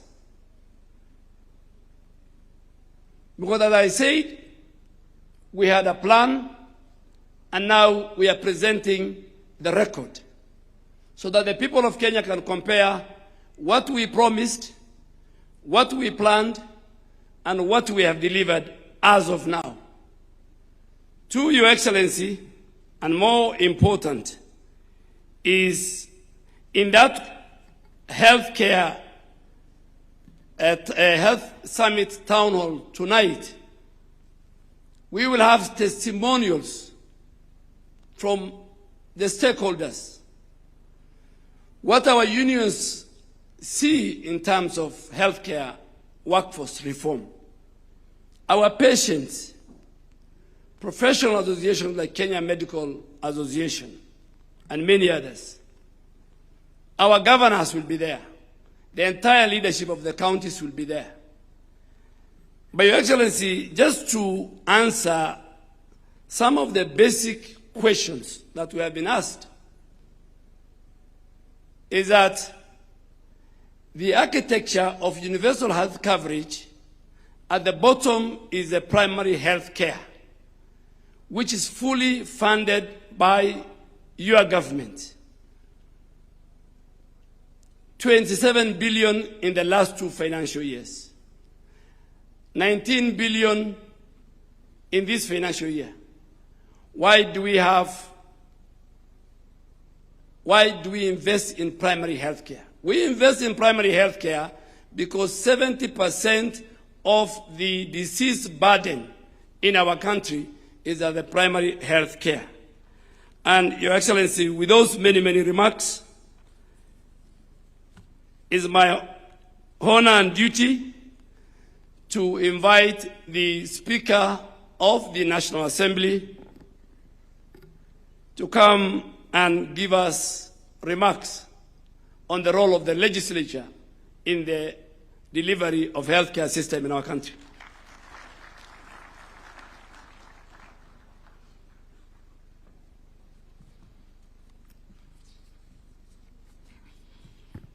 Your Excellency, the President and Commander-in-Chief of our Defense Forces, Your Excellency, the Deputy President, and all established protocols followed, I'm here and I'm honored to address this health summit on behalf of Parliament. Your Excellency, over these 2 days, delegates will speak of hospitals, will speak of funds, will speak of medicines and equipment, will speak of systems, will speak of outcomes. I wish to speak about one aspect that precedes all of them, and without which not one of them would exist, and this is the enabling legal framework. Your Excellency, Article 94 of our Constitution provides that the legislative authority of the Republic is derived from the people and is vested in and exercised by Parliament. At our independence, Your Excellency, our founding father pronounced that the incoming government of the people of Kenya was going to focus on fighting 3 things: poverty, ignorance, and disease. Over the years, efforts have been made in the health sector to achieve the war against diseases. In 1966, the National Health Insurance Fund was founded, and later in 1998, it was cemented into an Act of Parliament as NHIF, primarily to provide for medical cover for formal and informal sectors.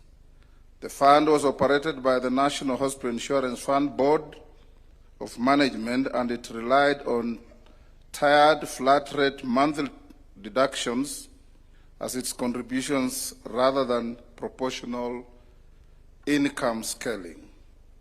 Over the period, Your Excellency, the NHIF faced massive systemic corruption, losing billions of shillings through ghost clinics, inflated claims, collusion between rogue medical facilities and state officials. The reform journey that your government started, Your Excellency, has had the effect of addressing all this. Whenever you speak to any member of Parliament, Your Excellency, You'll hear always the same story. Desperate families calling at midnight about hospital emergencies and their attendant bills, their names being forced on fundraising committees and cards that are circulated without their knowledge, standing at hospital gates negotiating for the release of a patient, and at mortuaries negotiating for the release of bodies to their loved ones. Parliament understood the necessity of reform because parliamentarians have constant interaction with the needy in the population. The Departmental Committee on Health in the 12th Parliament had recommended, as it exited on the 8th of June 2022, that its successor should establish a facility improvement fund for county public health facilities. Section 104 of the Health Act of 2017 had also directed that legislation on health be enacted within 3 years. That instruction had remained unfulfilled. The National Hospital Insurance Fund, born in 1966 and governed by the 1998 Act, had long since been overtaken by the structure of our economy and dynamic social needs. So, Your Excellency, when you brought this agenda to the House of Parliament in your administration, you found an already convinced Parliament. Parliament had been waiting for the executive to act, and it took courage from 1963. All successive governments had made half-hearted attempts to achieve what we now have in our country. In the year 2023, Parliament considered, interrogated, amended, and passed 4 statutes, which Your Excellency assented to on the 19th of October of the same year. These were, first, the Primary Health Care Act, number 13 of 2023. It established for the first time in our history a legal framework for the delivery and management of primary health care through primary health care networks, and it placed our community health promoters on a statutory footing rather than leaving them to the whims of successive government initiatives. The second was the Facility Improvement Financing Act, number 14 of 2023. This, anchored on Article 207 of the Constitution, permits a public health facility to retain and manage the revenue it generates. In plain language, money earned at a dispensary in Kimilili or Kilifi or Kacheliba is now spent and ought to be spent at that dispensary. The third piece of legislation was the Digital Health Act, number 15 of 2023. It discharged the unfinished obligation of the Health Act of 2017, established the Digital Health Agency, mandated a comprehensive integrated health information system for the whole Republic, and gave every Kenyan statutory protection over their personal health data. The fourth, the Social Health Insurance Act, the much talked about SHA, over which yours truly here was taken to court 6 times. It now, together with it establishes 3 public funds for primary health care, for social health insurance, and for emergency, chronic, and critical illnesses. 4 statutes passed in one session of Parliament, Your Excellency, was unprecedented. It is the most consequential body of social legislation enacted by any parliament in Kenya since independence. Far-reaching reforms are not always readily embraced and accepted. These 4 health bills were met with robust public debate. There were those who benefited from the gaps, flaws, and shortcomings of the status quo who did not welcome the reforms. These were in the minority. The majority of Kenyans saw this as a right trajectory in mitigating the myriad challenges that the health sector faced, and saw these legislations as a Damascus moment for our health sector. As we speak today, the number of Kenyans registered under the universal health coverage being a whopping over 30 million compared to about 8 million under NHIF will convince every doubting Thomas on the vision and foresight that informed these reforms. Numbers do not lie, and in law we say, res ipsa loquitur. Things speak for themselves. Under the Constitution, Parliament appropriates and divides revenues between the 2 levels of governments. It then has the mandate to ensure prudent use of those resources so that Kenyans get value for their money. I want to assure this summit that this is a duty that Parliament holds sacrosanct and will discharge without fear or favor. Parliament shall always ensure that any person or entity entrusted with management of public resources is accountable to the letter. Your Excellency, ladies and gentlemen, there are cases within the laws I have cited that require no financial contribution from citizens. These are primary health care, emergency, chronic, and critical illness. That notwithstanding, the law has set out the primary health care fund and emergency illness and critical health care fund, which are financed from parliamentary appropriations. Even in such cases where ordinary citizens do not directly pay for those services, the funds draw the money from taxpayers' purse, while the degree and extent of responsibility must remain the same. Your Excellency, ladies and gentlemen, with all these good legislative reforms, questions are constantly raised by members of Parliament on issues that this summit needs to address. Number 1, rationalization of manpower or health professionals so that citizens in both urban and far-flung rural areas enjoy similar benefits and attention from our health sector workforce, including medical consultants. 2, the preventive and promotive care should be more enhanced to avoid costly curative remedies. Here we should place emphasis on regular physical checkups, clinics, advisory nutrition, fitness, immunization, counseling, etc. 3, cases of hemorrhaging funds from the healthcare system by individuals and health facilities, whether public or private, must be checked, and those found culpable must face the consequences. These include the war against ghost facilities that were very common under the defunct NHIF. I was happy as we went round to see that now we have an AI fraud engine that is dealing with this difficulty. The last, even where the citizen is required to make a financial contribution, the regulators should ensure that no unlawful charges are levied against any citizen.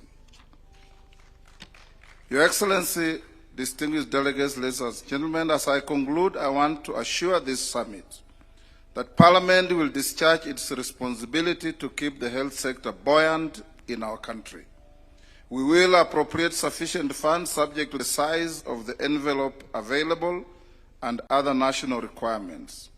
We will ensure appropriated funds are put to proper use, and together with the Auditor General, we will discharge these functions fully. We will remain open and ready to support the government with continuing legislative reforms to better existing laws and regulations and to give full meaning to health-related provisions in our Constitution and for the benefit of our country. I thank you.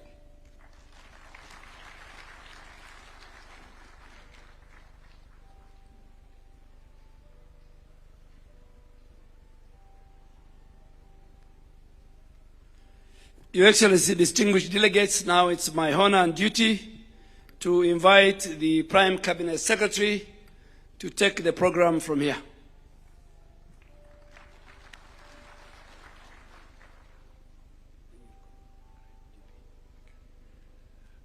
Your Excellency, the President of the Republic of Kenya, Dr. William Samoei Ruto, Your Excellency, the Deputy President, Professor Kicc, Speaker of the National Assembly, Chair of the Governors, and all governors present, my colleague ministers, colleagues in the public space,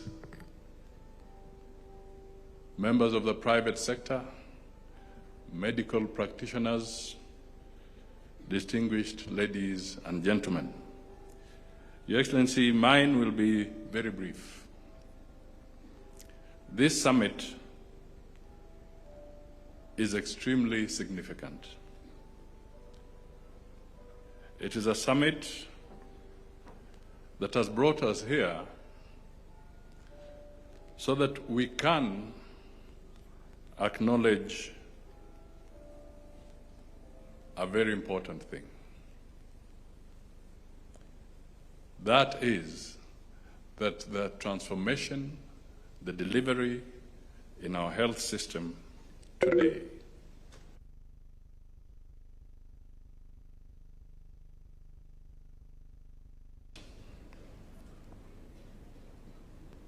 Your Excellency, you have stayed the course. You stayed the course when people went to court. You stayed the course when there were demonstrations in the street. You stayed the course when the critics were in every corner. You stayed the course even when people were branding you all sorts of names. Today, we celebrate a major transformation in Kenya's health sector. What we are going to witness and what we have witnessed, ladies and gentlemen, is fact and not fiction. Secondly, Your Excellency, I just want to say that one other hat you do wear, because the issue around the medical challenges does not end with Kenya's boundaries, is that you are also doubling up as the African Union champion for pharmaceutical manufacturing in the African Union. Again, a journey that moves beyond Kenya's boundaries to the continental realm, where you have to aggressively support and help transform matters medical on the African continent. Your Excellency, even in the middle of challenges, you have stood out to make sure that Kenya remains a responsible member of the international health fraternity, WHO and other international obligations. When most people were scared to step forward on how Kenya can play its role in the midst of pandemics and epidemics, Kenya stood forward and you said that you shall be a responsible member of the WHO and the conventions that relate to health and the need to anchor and support other countries and other people when there's a medical crisis. You were taken to court, but you stayed the course.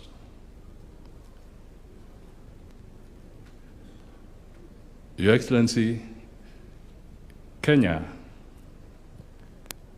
is slowly but systematically emerging as a medical mecca in the region. The investment that the Ministry of Health is putting in place through the leadership of Duale and his team, the forthrightness, the consistency you have put forward on matters health is systematically and surely transforming Kenya into a medical hub in the region, and that is something that we all need to cultivate and be proud of. Finally, Your Excellency, Kenya Kwanza, the nation first, the citizens first. Your message around the health sector is clearly a very, very critical plank and message that you will have nothing stopping you as long as you are focused on making the citizen come first in this country. We salute you. We also recognize that this is another classic example of perfect partnership between the national government and the county governments. This is a devolved function, but it is a partnership between the national government and the county government. I'm emphasizing this, Your Excellency, because there are times when you say that you want a partnership about other things between the national government and the county government, people proceed to court, forgetting that even what we are doing is a partnership between the national government and the county government. The two levels of government must work together all the time. Let me end by recognizing members of the diplomatic corps who are present. Those of you in the room, please just rise so that we can acknowledge you. I'll not attempt to go by name or country, but thank you so much. Most of you are not just diplomats here, but you're also partners in this journey. Thank you so much for being present. It is now my honor to invite the Deputy President, Professor Kithure Kindiki, to come and make his remarks and invite His Excellency the President.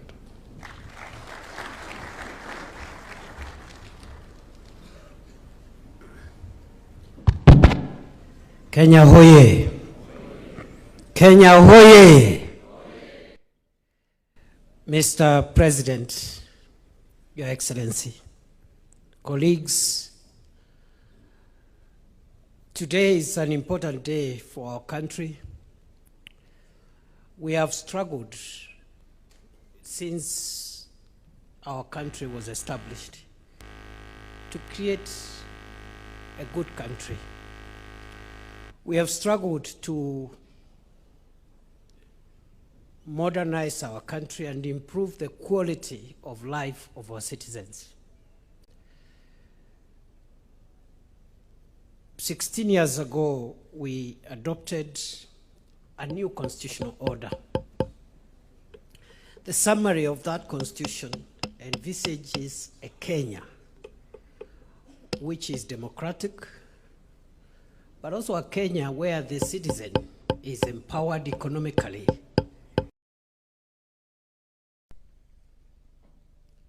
While we have made good progress on the democracy front, I think, Your Excellency, the last 4 years are extremely important for us because for the first time we have started deliberately making the first steps towards realizing a wealthier and healthier Kenya, which is an important component of realizing the dreams of the founders of our nation, the makers of our Constitution, and the dream of a Kenya of the future. And so as I sit here to listen, Your Excellency, I relish to see the progress you have enabled us to achieve by carrying the people. Now we are talking of 32.3 million Kenyans covered with a medical insurance cover. This is phenomenal. We are looking at people getting medical advice from their homes and villages through the consequential 107,000 community health promoters, which continue to serve our nation well. I've just been with you as you went through what this administration is doing around medical equipment under the National Equipment Support Program, and also the consequences of the laws that our parliament has put in place.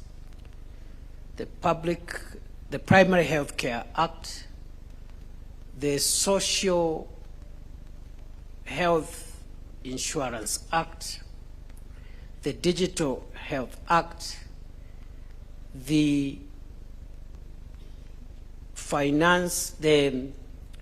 Facility Improvement Finance Act, and the funds that are in place now: Primary Health Care Fund, the Social Insurance Fund, the Emergency Chronic and Critical Illness Fund, and the Facility Improvement Financing, or the Facility Improvement Fund. So, Your Excellency, I am a very proud member of your administration.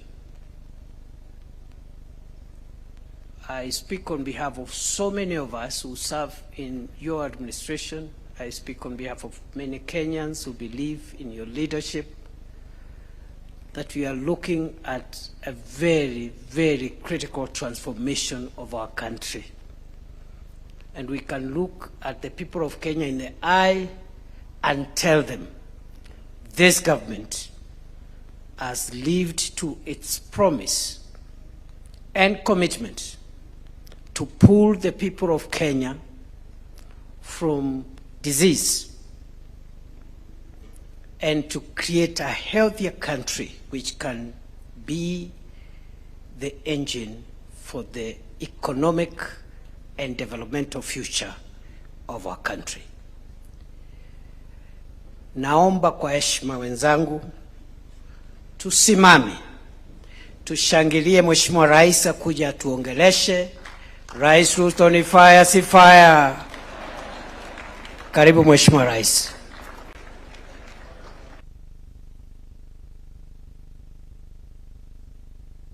Asante sana Bwana Deputy President. Huyu Deputy President ni fire si fire? Tafadhali tuketi, asanteni sana. Thank you very much. Let's take our seats. Distinguished guests, ladies and gentlemen, there are promises governments make because they are popular. Others because they are convenient. And then there are promises a nation must keep because they speak to who we are and the country we intend to become. Universal health coverage is one such promise. For years, Kenya lived with a contradiction we should never have accepted, that access to health could depend on the size of a citizen's wallet. Illness could force a farmer to sell his livestock or sometimes his land.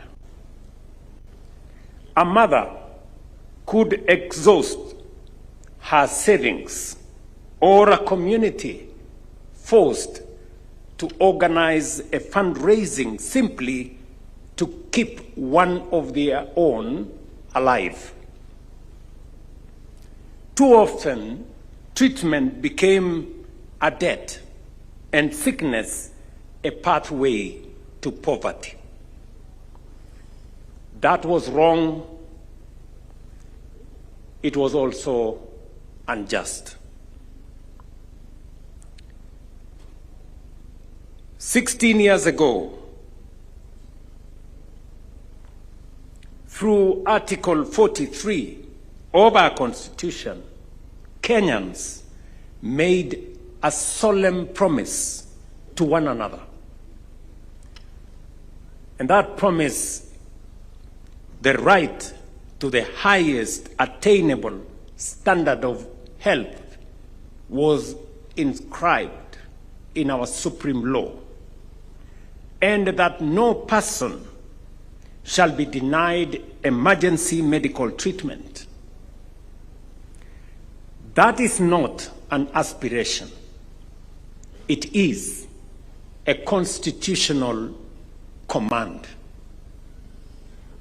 That command informed the promise we made when I sought your mandate in 2022.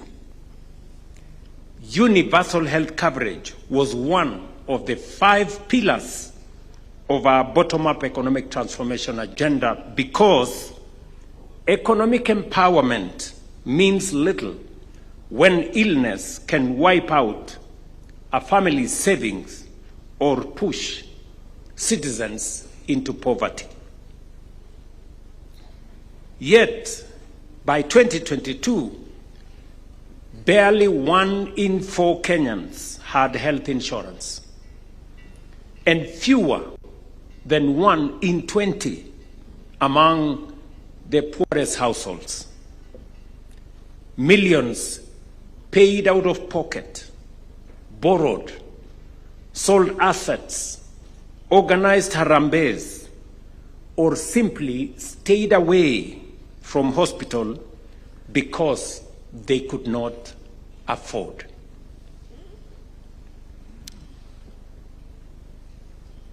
Kenyans were spending an estimated 150 billion out of pocket every year on healthcare. The problem went beyond financing. KEMSA's order fill rate had fallen to roughly 40%. Medicines were often unavailable. Records remained paper-based. Claims moved very slowly, and facilities struggled for resources, while emergency care remained fragmented without a coordinated national response. We resolved to build that system from the bottom up, not to patch the old one, simply rename it or make another promise about it, but to fundamentally change it. On the 19th of October 2023, I signed 4 landmark laws that created the legal architecture for universal health coverage that replaced the NHIF Act. The Primary Healthcare Act strengthened preventive and community health care, while mainstreaming the place of our community health promoters. The Social Health Insurance Act replaced NHIF with SHA and established dedicated funds for primary health care, social health insurance, and emergency chronic and illness. The Digital Health Act established an integrated digital health system, and the Facilities Improvement Financing Act enabled public health facilities to retain and reinvest their revenues. Together, they transformed our healthcare in terms of financing, delivered and accounted for in Kenya, created the architecture through which we would finally translate Article 43 of our Constitution from a constitutional promise into everyday reality. We call this undertaking Taifa Care, as you all know. What followed has been transformational. And I would argue that alongside affordable housing, universal health coverage is one of the most consequential social transformations we have undertaken as a country. This achievement belongs, above all, to the people of Kenya. It is through your contributions, your taxes, and your participation that we have been able to make possible what our country has aspired for generations. Kwa hivyo, Taifa Care sio zawadi ya serikali kwa wananchi. Ni mfumo ambao Wakenya wenyewe wamejijengea kupitia kwa mchango wao wa mawazo, mchango wao wa pesa na kwa ushirikiano ya Wakenya wote. I consider it one of the greatest privileges of my public service to have been entrusted in our time with helping turn that national aspiration into reality. Across the country today, 107,800 community health promoters are going from household to household, equipped with smartphones and essential kits to find illness before illness becomes a catastrophe, to register households, educate families, screen for disease, monitor mothers and children, identify danger early, and connect families to facilities. More than 9 million households have been reached by our community health promoters, and over 750,000 people have been referred for treatment. For the first time, we have built a nationwide health network whose first point of contact is not necessarily a hospital bed, but the doorsteps of a Kenyan home. We are reversing the old logic of waiting for people to fall sick, finding hypertension before stroke, diabetes before complication, a high-risk pregnancy before the emergency, and disease before disaster. The national government continues to match county government contribution to CHP or community health promoter stipends shilling by shilling. From this level, when a patient requires further care, the next part of the journey begins. Through the Primary Health Care Fund, eligible services at level 2 and 3 dispensaries and some level 4 health centers are financed by government. So far, the fund has received 27.4 billion shillings in budgetary allocation and disbursed 23.3 billion to support more than 20 million outpatient visits, benefiting over 15 million Kenyans. As we said, walk in, receive treatment, walk out, just as we promised.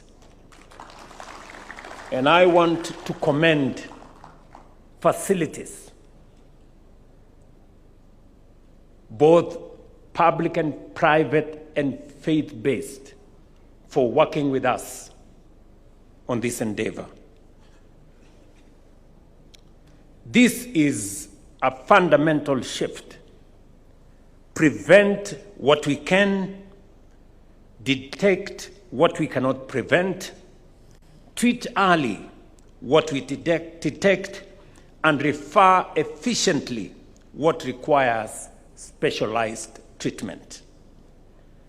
And when a Kenyan requires admission, surgery, or specialized treatment, the Social Health Insurance Fund provides the next level of protection, built on the principle that everyone should contribute according to their means and their ability, but no one should be denied care merely because they cannot afford it. That is why the government of Kenya has sponsored nearly 560,000 vulnerable households, covering approximately 2.2 million Kenyans, while Lipa Sha Pole Pole enables families in the informal economy to contribute progressively according to their circumstances and means. Today, 32.3 million Kenyans are registered with the Social Health Authority. 8 million have received treatment.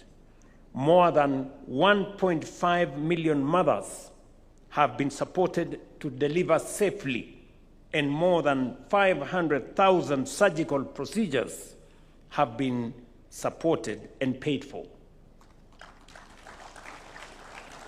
These are significant numbers, statistics, as some would say, but behind every number is a human being, an anxious patient, a worried parent, a frightened child, a health worker doing everything possible, and for a life to be restored or saved. Consider, for example, the case of Lydia, an 18-year-old student, and her mother, Naomi Mutendwa Kilunda. When Naomi's assistant chief encouraged her to register with SHA, she enrolled and listed her children as dependents, as is required. She could not have known then how much that decision would matter. Lydia later developed severe breast overgrowth that affected her mobility, her confidence, and her life as a teenage girl. She required specialized surgery at Kenyatta National Hospital costing $168,000, a bill her mother could scarcely have afforded. But because Lydia was covered, her surgery was paid for, and so was her recovery. Today, she is back in school, preparing for her Form 4 examinations. Or consider Christine Awino Onyango, a 42-year-old widow from Kisumu County, diagnosed with stage 2 esophageal cancer. Until recently, Christine would have confronted two enormous burdens: the cost of highly specialized treatment on one hand, and the additional cost of traveling hundreds of kilometers to Nairobi to receive it. Instead, she received specialized care at Jaramogi Oginga Odinga Teaching and Referral Hospital, including surgery, intensive care, and post-operative management. Her medical bill exceeded $250,000, yet her annual SHA contribution was only $7,000. Her bill was paid by SHA.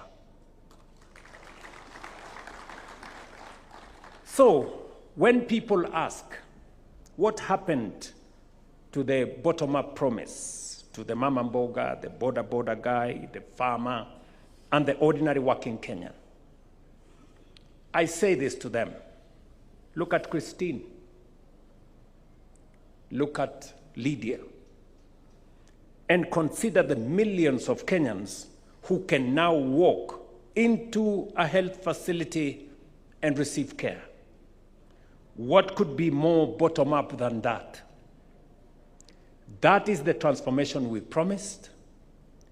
It is the transformation we have delivered.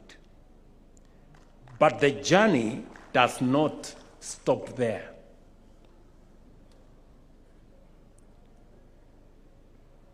For some Kenyans, treatment is not a single visit, or an admission, or a procedure. Cancer, kidney disease, and other chronic and critical conditions can require care for months or years, with costs capable of overwhelming a family and their entire savings. That is where the next layer of protection comes in: the Emergency, Chronic, and Critical Illness Fund, established to ensure that prolonged or critical illness does not become a sentence to financial ruin. The same fund protects Kenyans when care cannot wait at all, in moments of emergency, when someone collapses, when a child cannot breathe, when there is an accident on our roads, or when a mother develops complications during a delivery. Nobody has time to compare prices, search for telephone numbers, or negotiate deposits. That is why earlier this month, we launched the SHA 922 Lifeline and National Ambulance Dispatch Center. A free call connects a person in distress to emergency care, with evacuation and the first 24 hours of stabilization covered whether or not the patient is registered with SHA. No deposit, no guarantee, no relative running around one office to another looking for money while a life hangs in a balance. And this is because Article 43 of our Constitution does not say emergency care is available only to those who can afford it. It says no person shall be denied emergency medical treatment, period. We are finally giving practical meaning to those words. Financing patients is only one side of universal health coverage. The other side is the facilities treating them, which must function. Through the Facilities Improvement Financing Act, public health facilities and all other facilities can retain and reinvest their revenues in medicines, equipment, and better patient care. Since October 2024, Social Health Authority has received more than 209 billion and paid out 178 billion to contracted facilities across 47 counties. KEMSA's fill rate has risen from approximately 40% to, as you have seen in the numbers there, 91%. That is commendable progress for KEMSA, but our destination still remains 100%. That is why we have recapitalized KEMSA with Kenya shillings 1.5 billion and extended a Kenya shillings 10 billion credit line to strengthen the supply chain in KEMSA. Ladies and gentlemen, digital health is the backbone that holds much of this architecture together. The old system was not only inefficient, but its opacity created opportunities for people to profit from its weaknesses. We had claims for procedures that never happened, fictitious patients who did not exist, inflated bills, and many more. We even encountered the absurdity of claims for the amputation of patients' legs several times, as though the same leg might have somehow grown. That was not healthcare, it was theft. And it was theft from sick people. That is why the Digital Health Act is so important. And you must have seen a huge campaign that was undertaken against the digitization of health. In fact, many headlines were written, sponsored by those who benefited from these schemes as to how expensive it was, how unworkable it was, and how it was assigned to some people and that kind of thing. Digitization is not simply about replacing paper with screens. It is about making every patient visible, every treatment traceable, and every payment accountable. Let me repeat. Digitization is not simply about replacing paper with screens. It is about making every patient visible, every treatment traceable, and every payment accountable. That is what it does. And as I have said, this whole process, the heart of it is our digitization process.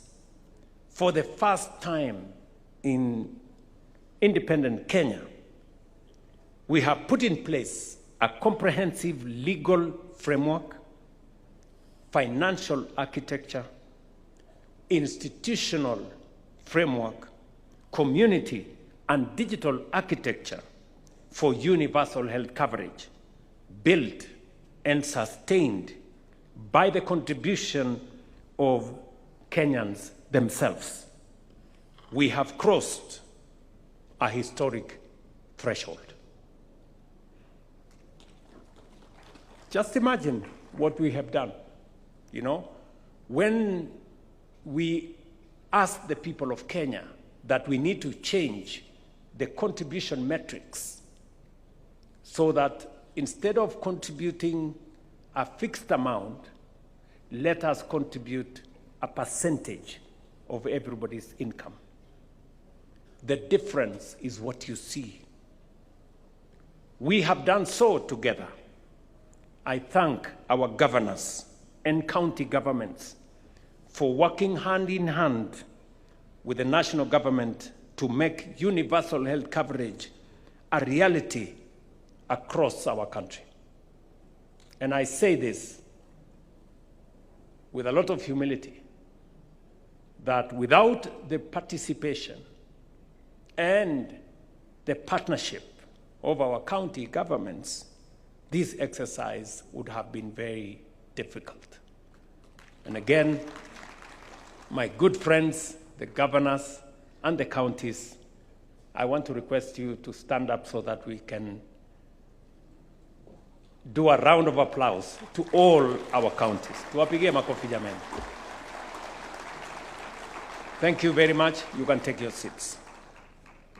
You were not so much interested in where the national government functions and the county government functions stopped or began.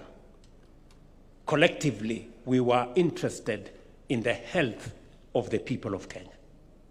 And that is why this partnership has given us this result. This is the partnership and the cooperation between our two levels of government that our Constitution envisaged.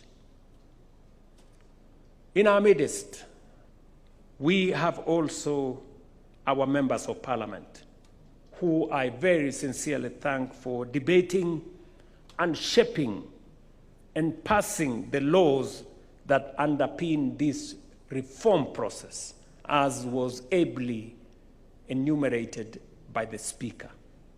Again, to our members of parliament, in both houses, those of you who are represented here, if you can stand up, we have members of parliament in our midst. Thank you very much. Thank you very much. We have both the chair of the Senate and the chair of the National Assembly in our midst. Asanteni sana. Please pass my regards, best wishes, and thanks to all the members of parliament who, across the aisle, debated these bills, made their contribution in formulating a sound legal framework upon which today we are undertaking this most consequential and transformational program in Kenya. Let me also, in the same spirit, thank my cabinet and principal secretaries. They have put in many hours under the leadership of the Deputy President to streamline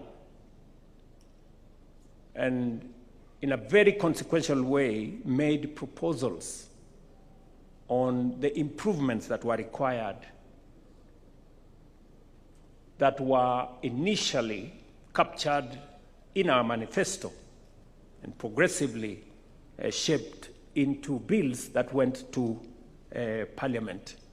Again, Mr. Deputy President and my cabinet team and the principal secretaries behind you, simameni tuwapigie makofi. You guys have done a wonderful job. Asanteni sana. I really appreciate your support. But crossing this threshold does not mean the work is finished. It means the question before us has changed. No longer whether Kenya should pursue universal health coverage, that we have crossed that Rubicon. But how we make it work even better for every patient, at every facility, and in every county. That is the task ahead of us now.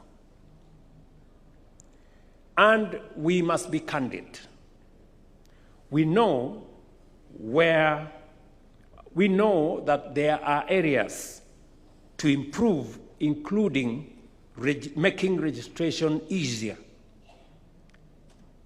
benefits to be made clearer, claims faster, digital systems more seamless, and the quality of care more consistent. Because the ultimate measure of reform is not the laws we pass or the numbers we register, but the experience of every patient in terms of dependable, affordable, and dignified care. That is the measure. And we all know reform is not an event. It is a continuous journey of closing the distance between the promise we made and the experience of every Kenyan who seeks care in all our facilities. Ladies and gentlemen, this summit also comes as we begin a wider national conversation on the Kenya we intend to build beyond Vision 2030. Your contributions over the next 2 days will therefore do much more than improve universal health coverage today. They will help define the healthcare Kenya should guarantee to its people beyond 2030. Serious nations do not start again every 5 years. Governments will change, but a Kenyan's right to health cannot change with them.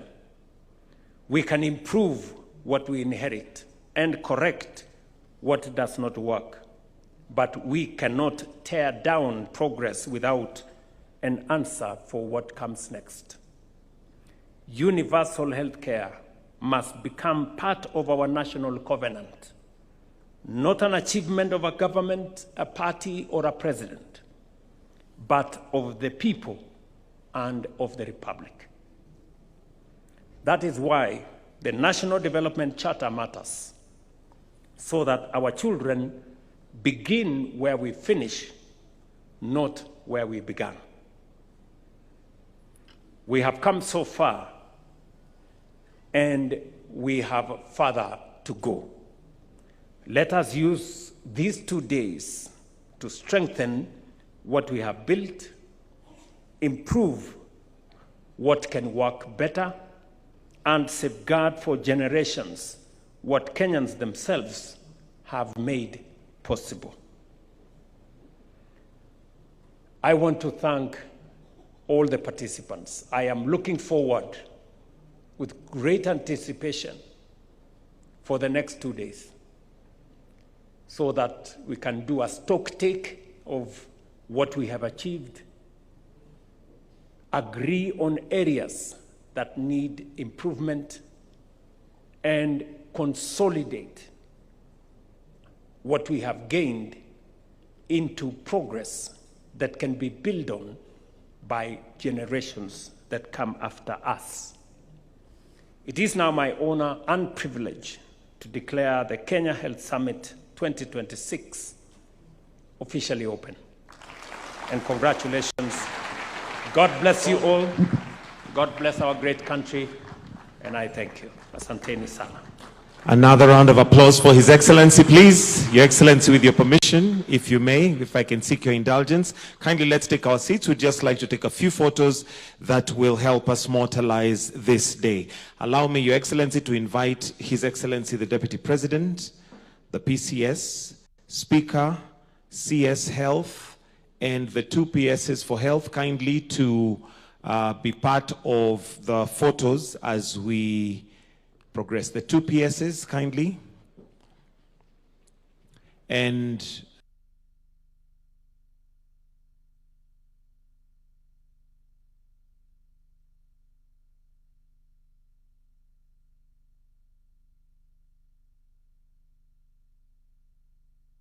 let's proceed to the left of the stage and join in. Actually, let's join in, all governors present.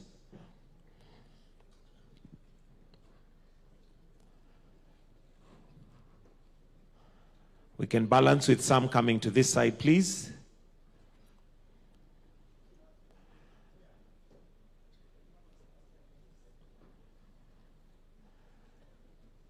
We carried wide lenses today, so we'll all fit. Wonderful. And while all governors, you may take your seats, please. Let's have all CSs and PSs present, please, to join in. CSs and PSs present.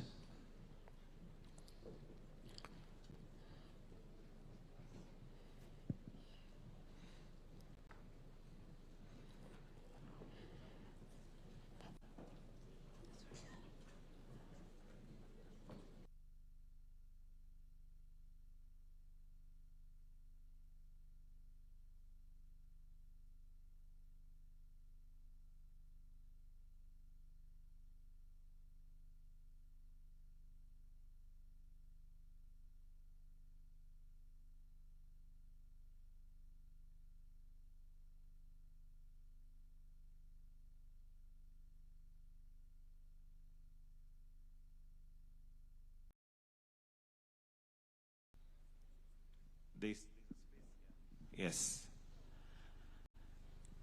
Thank you. And the last photo is all ambassadors present, please. So CSS and PSS, kindly take your seats. All ambassadors present, please, to join. And